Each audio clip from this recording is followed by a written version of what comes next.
नमस्कार, मैं एनआर मनोहर।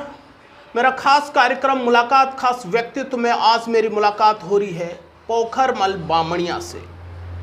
बात पोखरमल बामणिया की भूमिका की करें तो आप दलित चिंतक के तौर पर आपकी विशेष पहचान है। एक सामाजिक संगठन स्वाभिमान मंच के, राष्ट्रीय स्वाभिमान मंच के आप प्रदेशाध्यक्ष हो और राजस्थान में आप हमेशा दलित मुद्दों को प्रमुखता से उठाते आए हो। अभी हाल ही जालोर में एक दलित छात्र की मौत के बाद पूरे प्रदेश देश में इस बात की बहस छिड़ी हुई है, क्या दलित आज भी अपने अधिकारों के लिए मारे जाते हैं या दलितों के साथ आज भी क्या दोयम दर्जे का व्यवहार होता है। ये तमाम सवाल हम बामणिया जी से जानने की कोशिश करेंगे। बामणिया जी, सबसे पहले हमारे चैनल में आपका स्वागत। धन्यवाद। डीडी लाइव सच की आवाज़ में आपने मुझे बेड में आप बोलने का मौका दिया, इसके लिए आपको बहुत बहुत धन्यवाद। थैंक्स। बामणिया जी सर, अगर मैं बात उस व्यवस्था की करूं जिस व्यवस्था में ऐसा कहा जाता है कि एक इंसान को श्रेष्ठ माना जाता है, दूसरे इंसान को निम्न माना जाता है, ऐसी एक सामाजिक संरचना बनी हुई है। ये सदियों पहले थी। क्या 21वीं सदी का भारत भी, क्या आज भी एक इंसान में ऊंचा और नीचे की जो लकीर है वो आज भी कायम है?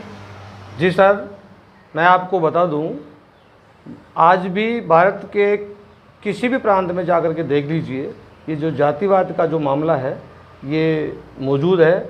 मेरा ये मानना है कि स्वतंत्र भारत के अंदर जब से हमारे भारत में संविधान की संरचना बनी है और संविधान में सभी जाति और धर्मों को सम्मान माना गया है, इसमें न किसी जाति को ऊंचा ना माना गया, न किसी जाति को नीचा माना गया है, फिर भी ये वर्ण व्यवस्था की जो हमारी परिपाटी चलती आ रही है, इस वर्ण व्यवस्था की परिपाटी को आज भी कुछ लोगों की मानसिकता ऐसी है कि वो कायम रखना चाहते हैं, जबकि ऐसा नहीं होना चाहिए। अगर वो भारत के संविधान को मानते हैं और भारत की सारी प्रक्रियाओं में अगर समावित होना चाहते हैं तो। अच्छा, वर्ण व्यवस्था का एक जिक्र आया था। वर्ण व्यवस्था तो आज के मैं देखता हूँ कि बालिकों को या स्कूल में जब छात्र छात्राओं को पढ़ाया जाता है, आपने भी पढ़ा होगा, मैंने भी पढ़ा होगा कि एसएस जो सब्जेक्ट है उसमें वर्ण व्यवस्था का एक अच्छा खासा जिक्र है। वर्ण व्यवस्था में बताया गया है कि वर्णों को बांटा गया है, विभाजित किया गया है। क्या लगता है कि जाति का विभेद इस वर्ण व्यवस्था के कारण हुआ? बिल्कुल, वर्ण व्यवस्था के कारण ही जाति का विभेद हुआ किया गया है और ये किसी एक वर्ग के द्वारा ये जातीयता को बना के रखना उनकी खुद की मोनोपोली है और वर्ण व्यवस्था उनके जीवन को संचालित करने का एक साधन बना हुआ है। जिस दिन ये वर्ण व्यवस्था खत्म हो जाएगी उस दिन से उनका जो पेट भरने का जो धंधा है वो धंधा खत्म हो जाएगा। तो मेरा ये मानना है कि अगर हम आज स्वतंत्र भारत में जी रहे हैं तो स्वतंत्र भारत में जीने का जो तरीका है उसको संवैधानिक रूप से जीना चाहिए। संविधान में जो हमें प्रदत्त अधिकार दिए गए हैं, समानता के अधिकार दिए गए हैं, उस समानता के अधिकार के तहत हम सब लोगों को एक जगह सामंजस्य बिठा करके रहना चाहिए। ये जातीयता की जो बात है इसको आज ख़त्म करने की सख्त ज़रूरत है। क्यों? क्योंकि आप अब भारत के अलावा किसी भी देश में जाकर के देखोगे, विश्व का अगर आप विश्व पटल पे हम देखें तो जाति का कहीं भी अस्तित्व नहीं है। ये भारत में ही जाति का अस्तित्व है।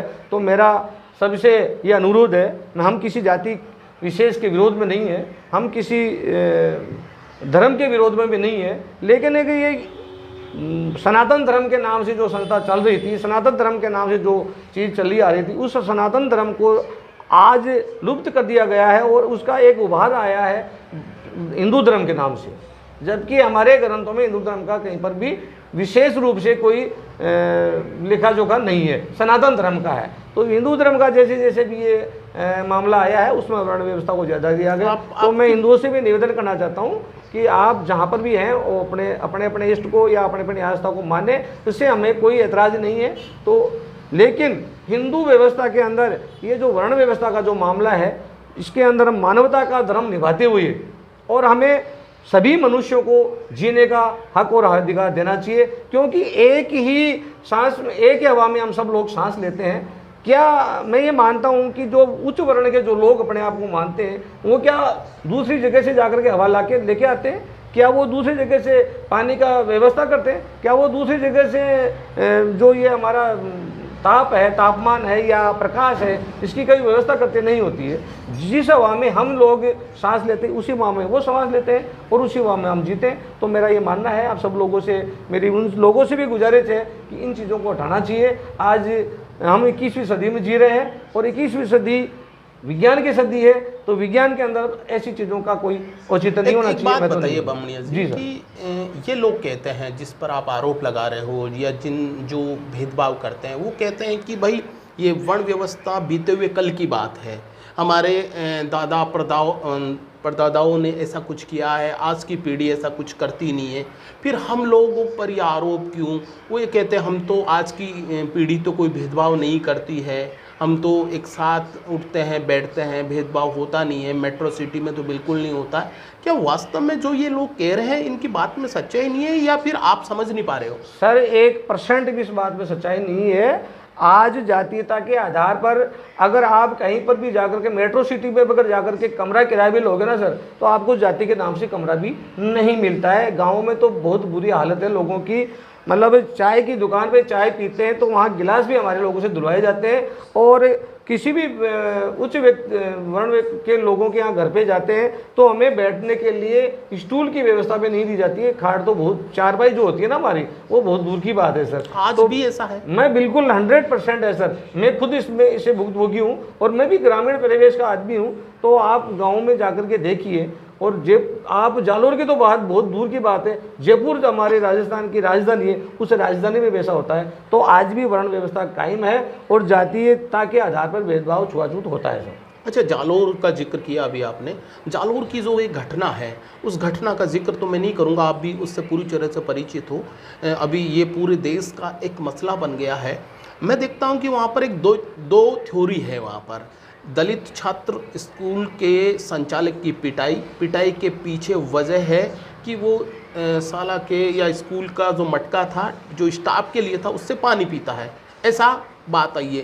लेकिन वहाँ से एक समूह बढ़ता है, कुछ वहाँ के स्थानीय लोगों का, कुछ लोगों का एक समूह कहता है कि भाई वहाँ मटका नहीं था, पहली बात। दूसरी बात है, मौत के पीछे जो वजह है वो सिर्फ एक थप्पड़ मारी है, उसके पीछे कोई बीमारी थी। क्या ये मनगढ़ंत थ्योरी है या इसके पीछे एक सोची समझी साजिश है, या फिर आप लोग मुद्दे को सही ढंग से समझ नहीं पाए?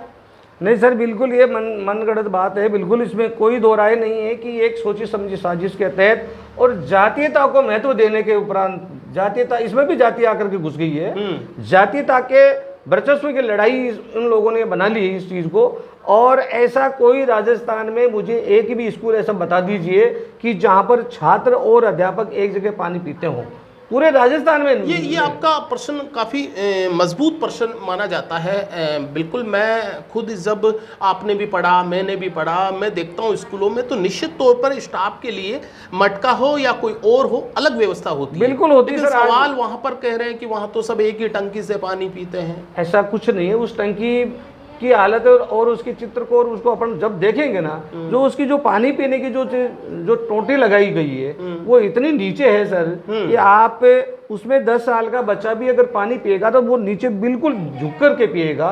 अब जाकर के उसमें व्यवस्था परिवर्तन करके उसमें टोटी ऊपर ले गई है, वो जो बिल्कुल उस मटकी को गायब करने की साजिश के तहत लगाई गई है। तो मेरा मानना नहीं, मैं सर श्योरली ये कह सकता हूँ कि वहाँ पर मटकी थी और मटकी से बच्चे ने पानी पिया था, और मटकी को पर पानी पीने के उपरांत उस छैल सिंह स्कूल के संचालक ने उस बच्चे की पिटाई की है। और आप सर मुझे ये बताइए, क्या कोई बच्चा एक थप्पड़ से मर सकता है? नहीं मरेगा ना, एक थप्पड़ से नहीं मरेगा ना।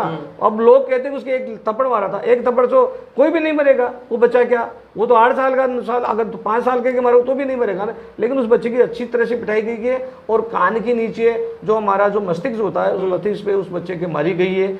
और उस मटकी के पानी पीने से ही मारा गया, उस बच्चे को मारा गया है। और ये देखो सर, अगर मटकी नहीं थी और उनकी कहीं गलती नहीं थी तो फिर उन लोगों ने वहाँ स्थानीय स्तर पर पंचायती बुला करके और जाति विशेष के लोग इकट्ठे होकर के और दलित परिवार को अपने प्रभाव में लेकर के और उनको 1.5 लाख रुपए देने की पेशकश करते हैं। और इंद्र कुमार मेघवाल के पिताजी देवाराम और संबंधित छेल सिंह के जो वार्तालाप को जो वीडियो ऑडियो है वो भी वायरल हो रहा है। और बिल्कुल 100% ये बात सही है कि वो ऑडियो 1.5 लाख रुपए की बात स्वीकार भी कर रहे हैं। तो अगर उनकी गलती नहीं थी और पानी पीने के उपरांत उनको नहीं मारा गया तो 1.5 लाख रुपए क्यों दे रहे सर? क्या उनके पास फालतू थे, क्या पैसे नहीं थे? तो मैं ये 100% आपको श्योरली कह रहा हूँ, पूर्ण विश्वास के साथ में कह रहा हूँ कि वहाँ पर बिल्कुल छुआछूत हुआ है। वहाँ पर मटकी मौजूद थी, मटकी का स्टैंड भी वहाँ पर अभी पाया गया है। लेकिन मैं सभी जो भी है वहाँ पर इन्वेस्टिगेशन अभी अधिकारी कर रहे हैं उनसे भी मैं रिक्वेस्ट कर रहा हूँ कि आप अपनी आत्मा पे हाथ रख करके वहाँ इन्वेस्टिगेशन करें। उस स्टैंड के नीचे आपको सिम्टम्स पाए जाएंगे, क्योंकि 10-15 दिन पहले की बातें हैं। 20 दिन पहले अगर कोई चीज़ को हटा दिया जाता है तो उसके सिम्टम कुछ ना कुछ तो वहाँ मिलते हैं। अच्छा, एक और सवाल खड़ा होता है। जी सर। यहाँ बच्चे को मारा गया और वहाँ के संचालक द्वारा मारा गया। मारने के पीछे वजह क्या हो सकती है? ये मारने के पीछे जाति, ताकि जो संकीर्ण मानसिकता जो हमारे लोगों में भरी हुई है कि ये छुआछूत का जो मामला कि छोटी जाति के लोग हमारे मटके को छू लेंगे और हमारा मटका गंदा हो जाएगा या हमारा मटके में मतलब वो एक हमारे राजस्थानी बोलते हैं बाढ़ला हो जाएगा। तो वो जो छुआछूत की भावना के तहत संकीर्ण विचारधारा के जो लोग हैं, इन लोगों ने जातीयता को अभी भी अपने दिल और दिमाग में बिठा रखा है। और किसी भी शेड्यूल कास्ट के व्यक्ति द्वारा अगर उनकी वस्तु को छू ली जाती है तो ये मानते हैं कि ये वस्तु हमारे लायक नहीं रही है और वो खाने पीने की चीज़ भी होती है उसको भी नहीं छूते। आज भी ये स्थिति है कि वो लोग अपने खाने पीने की वस्तुओं के हमारे लोगों के हाथ लगाने नहीं देते। आज भी बिल्कुल सर है, आज भी है। जब ऐसा आज की 21वीं सदी में जब आप सुनते हो या आज का जब लड़का या लड़की जो मेट्रो में पढ़ता है देखता है, जब वो इस तरह का एक देखता है कि एक स्कूल जिसे शिक्षा का दर्पण वो क्या बोलते हैं मंदिर कहा जाता है, लेकिन इस घटना ने तो बहुत कुछ सोचने के लिए मजबूर किया। बिल्कुल सर, आज मैं ये कह सकता हूँ कि दुनिया 21वीं सदी में जी रही है लेकिन भारत आज भी 14वीं शताब्दी में चल रहा है। यानी आज भी भारत हजारों साल पीछे है दुनिया से। क्यों? क्योंकि जब तक ये जाति इस देश के अंदर रहेगी, जब तक ये वर्ण व्यवस्था इस देश में रहेगी, ये लोग अपनी जाति को श्रेष्ठ मानकर चलेंगे।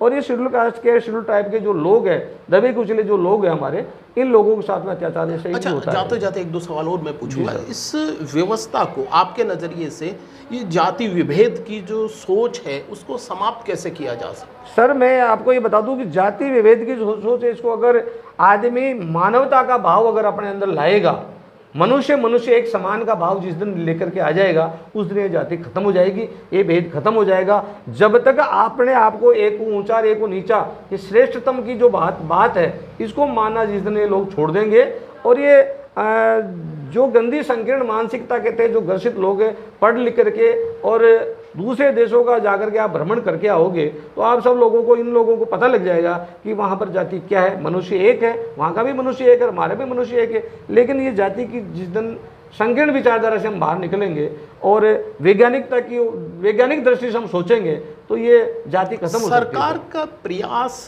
जाति को मिटाने से या सरकार इस उत्पीड़न को कम करने में, क्या सरकार की भूमिका से आप संतुष्ट नहीं हो? बिल्कुल सर, संतुष्ट नहीं हूँ। सरकारों ने अभी तक जातीयता को अपना वोट बैंक समझा है और वोट बैंक समझ करके ही लोगों को एक दूसरे में बांट करके रखने की जो राजनीति है वो आज भी सरकारें कर रही है और ये पार्टियां कर रही है।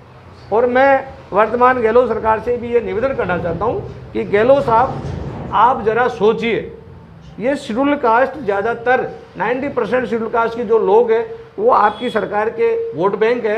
मैं वोट बैंक की बात भी नहीं करके अगर मानवता की भी बात करूं तो आप एक तरफ कन्हैया लाल की जो उदयपुर में मुस्लिम आतंकवादियों द्वारा हत्या की जाती है, उसको बिना मांगे जा करके आप 50 लाख रुपए और 2 बेटों को, उनके बच्चों को नौकरी दे के आते हो, उसके लिए हम बिल्कुल एग्री हैं। लेकिन उनकी जैसे ही आप जितेंद्र कुमार मेघवाल जो पाली के अंदर 12वां गांव में जो हत्याकांड हुआ वो हिंदू आतंकवादियों द्वारा मारा गया।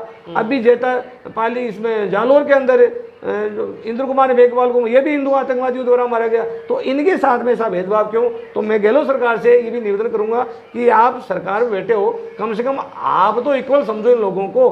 आप ऐसा मानता की दृष्टि देख रहे हो, आर्थिक सहयोग में भी ऐसा मानता करोगे। एक छोटा सा और सवाल मैं लूँगा आप पे।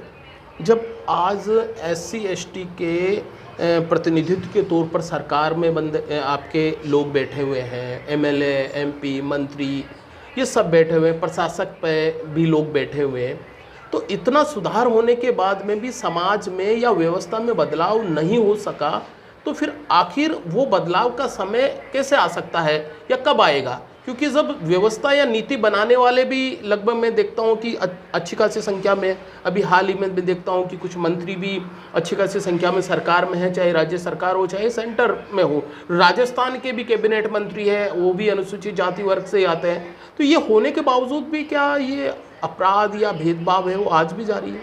बिल्कुल जारी है। इसमें कहीं ना कहीं हमारे जो राजनेता बन के जो बैठे हैं उनकी भी भूमिका है कि वो भी वोट की राजनीति के तहत इसमें ज़्यादा प्रेशर नहीं डालते, और वो जब तक MLA MP नहीं बनते हैं तब तक तो समाज के लोगों के कहते कि मैं आपका हूँ, लेकिन जिस दिन वो वोट लेकर के जीत करके चला जाता है उसी दिन से समाज को भूल जाता है, और समाज की जो दुख दर्द की जो पीड़ाएं होती है उन पीड़ाओं पर वो ध्यान नहीं दे करके अपने खुद के टिकट का जुगाड़ रखते हैं। वो चाहे किसी भी पार्टी से बिलोंग करे, वो पार्टी के तोते बन के रह जाते हैं, बस यहाँ तक कि उनकी फिर समस्या, फिर सरकार कैसे समस्या सोल्व करेगी? प्रतिनिधित्व दिया तो समस्या सोल्व नहीं है, आपके प्रशासक नीति को लागू करने वाले बनाए तो भी सोल्व नहीं है, आपको एजुकेशन दिया तो भी सोल्व नहीं है, फिर ये समस्या सोल्व आखिर हो गई कैसे? ये समस्या सर मैं आपको बता दूं, ये जब तक हम सोशल एक्टिविस्ट के लोगों को, सोशल वर्कर के लोगों को, जो समाज की दुख दर्द की पीड़ा समझने वाले लोगों को जब तक आप विधानसभा और लोकसभा में नहीं भेजोगे ना, तब तक ये लोग हमारी बात नहीं उठाएंगे। क्योंकि हमारी बात वही आदमी उठाएगा जो समाज की दुख दर्द पीड़ा से गुजरा हुआ होगा, समाज के दुख दर्द में हमेशा हाथ बटाने वाला होगा, तभी वो वहाँ जा कर के हमारी बात को उठाएगा, वरना ये पॉसिबल बात भी है, मुझे नहीं लगता सर। बहुत बहुत धन्यवाद बामणिया जी, आप हमारे चैनल में आए, बहुत बहुत धन्यवाद। थैंक यू सर, आपने बोलने का मौका दिया। DD लाइव सच की आवाज़ का मैं पुनः धन्यवाद और शुक्रिया अदा करता हूँ।